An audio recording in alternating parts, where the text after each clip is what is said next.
What's up, everyone? This is Nima from NGC Gaming, and yeah, I got a little clickbaity with the title there. Now, this channel is pretty much all positive, and Zach from Switchforce I think is an awesome guy.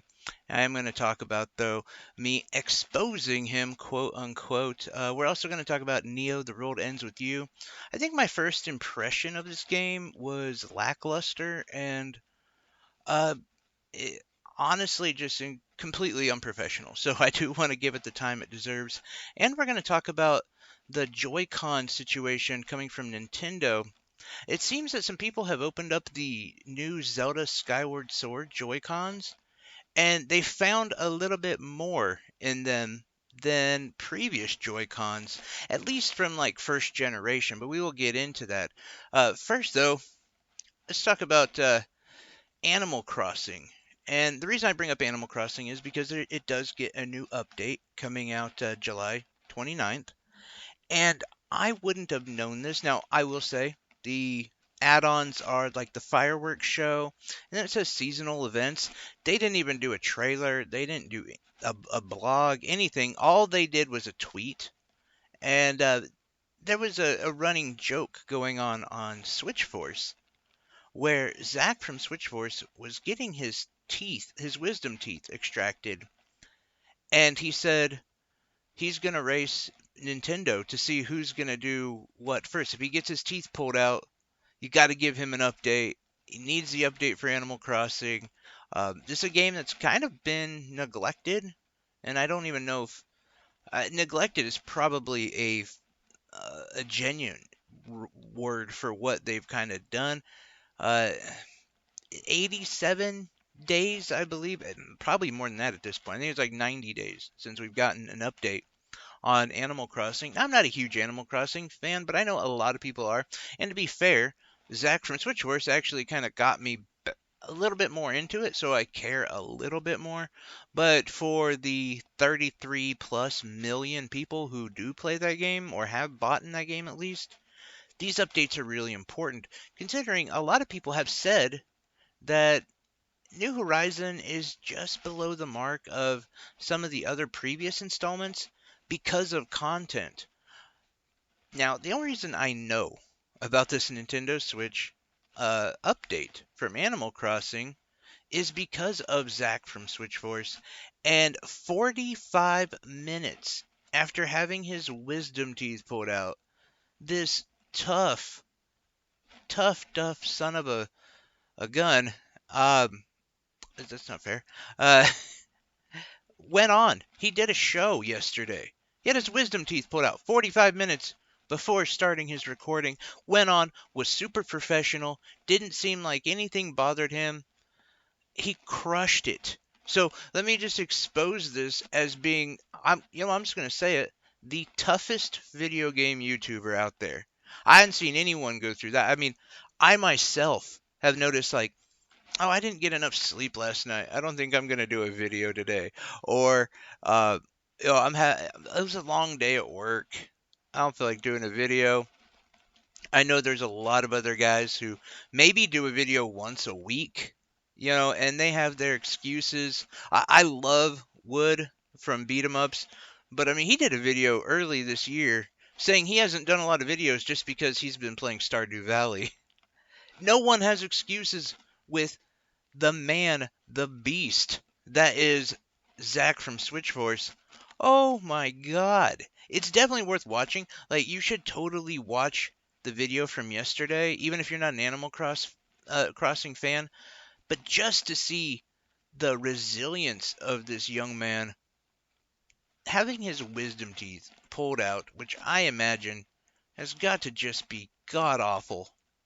45 minutes, especially considering it's something, your jaw, your mouth, they're all used quite a bit when you're doing a video.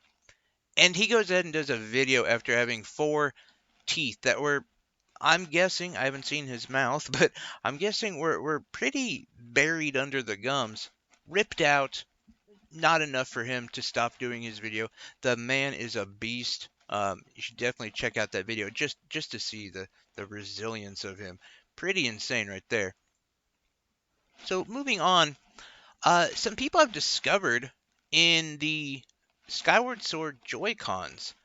Since we've gotten to that point where we're worried about Joy-Con drift and it's just become such a big issue, um, some people actually took the new Skyward Sword Joy-Cons and took the backs off, and they just wanted to see if Nintendo was addressing this fix. I don't know if you remember, but AVG and Spawnwave have done different breakdown videos where they showed you how to fix it and how to maybe put a band-aid on the Joy-Con drift. Some are saying that this is a relatively new process to fix it.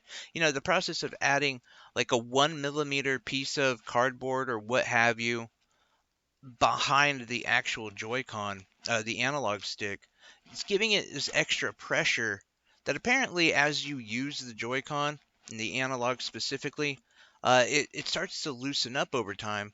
And so by adding in this like 1 millimeter piece of cardboard, paper, what have you, has actually kind of nuzzled it back into spot and has actually stopped the Joy-Con drift. Now, some are saying that this has worked for them. It's been perfect, haven't had any issue. I tried it myself, and I will be honest, it fixed it. Now, I will get to that here in a second. But I will say that when they did open up the Joy-Con, they actually did find these two strips that were pushed up against where the analog stick sits, which is kind of the opposite way of where people are saying you should put that cardboard or that little piece of paper. Um, but it makes sense. It's coming from Nintendo. They're assembling it. This actually probably would be a better spot to add in just like that 1 millimeter, thickness that it seems like we might need in the Joy-Cons. Now, interesting enough, though, not only was this in the Skyward Sword Joy-Cons, is actually in some of like the more recent Joy-Cons that have come out. Now, I will say that a lot of people have kind of jumped on the bandwagon of saying, "Oh, Nintendo knew this was a problem and this is how they decided to fix it." Well, that might not be the case because the actual analog sticks that they're using in the new ones are a little bit different. And so maybe to stop from the analog stick from floating too much and maybe just causing a little bit more pressure to keep it in place, that's why they added these strips. It's hard to say. If you are having issues like this and you want to try it, I did end up taking apart one of my Joy-Cons, and I used this stuff right here, which is thermal tape, or thermal padding, I should say. And it's kind of expensive. You get, I don't know, a sizable piece of it. The thing is it's like $14.99 on Amazon. But the reason why I use it is because it's actually meant to be under pressure like that. And it has enough give. It comes in the 1 millimeter thick, so I'm not having to guess or having to measure anything out. And it's for electronics. The other thing I will say, it is $14.99, but you just need just a small piece of it. And so this could last for maybe 8 Joy-Con fixes and maybe give you a little bit better band-aid than something like a business card or just a random piece of cardboard. If you are interested in the whole process of fixing your Joy-Con drift, I do say check out Spawnwave. He has an entire video where he takes it apart and he shows you exactly where to put it. It is actually pretty easy. You only have to take about 7 screws out of the entire Joy-Con, place that back there. It's been such an issue though, and my Joy-Con videos have done the most, so I wanted to be able to point people in the right direction. Now, on to kind of what for me is a redemption thing is Neo The World Ends With You. Now, this is a sequel to The World Ends With You that came out 13 years ago on the Nintendo DS, and I went into my first impressions really, really naive. I didn't give much information about what it was I was playing. This is why you shouldn't do a video after like 2 hours of gameplay. um, I'm leaving that one up there just to show we make mistakes and you learn from them, and it's important that you do. Anyway, let me go through the story real quick. So it follows Renewed and Fret. And Arindo, I'm not sure exactly how to pronounce his name. They have different ways in which I've seen his name spelled, pronounced, and spoken in the game. Fret, who is just kind of like his best friend, calls him Rindude. Uh, I've seen it as Rindo, um, but that's kind of the main characters. And they're out at lunch, and all of a sudden they get a message on their phone. And it basically kind of explains this game. They don't really completely understand it. Before you know it, a tragedy almost happens. Rind comes up, saves his buddy Fret, and they're kind of catapulted into this world, into this game. There is so much more behind it. If you've ever seen Dead Like Me, it might be a good reference in a way. It's not directly correlated at all, but it does kind of it has some of the talking points of that show. Partially though, because the game that these two are thrust into is actually called the Reapers game. And for any of you who saw that cult classic Dead Like Me, they were all called Reapers and whatever. But anyway, in this game, this Reapers game, that Fret and Rind are forced to play, it lasts 1 week, and if they end up on the bottom, they are completely erased. And this really expands into so much more. I don't want to get too much into the story. I don't want to ruin too much. Partially because this story is 95% of why you're going to be addicted to this game. Um, no, that's actually not fair. The combat is really fun too. But the story shares a 50-50 ratio on just playing the game. Half of the gameplay that you have is going to be going through the story, and they keep it really fun. They keep it lighthearted. They keep it creative. There's very few like cutscenes, and the cutscenes that are in there are well worth it. But for the most part, they tell the story in this kind of comic book narrative where you can see the characters talking to each other, and it's like like live action comic book style. And it's not without animation or anything of that nature. Their faces adjust to their emotions, and it's very lively. I really, really like what they've done here. It is just super unique, super fun. And for somebody who's played a lot of RPGs, it gives you this other sense of where this could be, and how it just keeps you on your toes and keeps you excited to play a game like this. I can't say enough about this game in that sense of a story.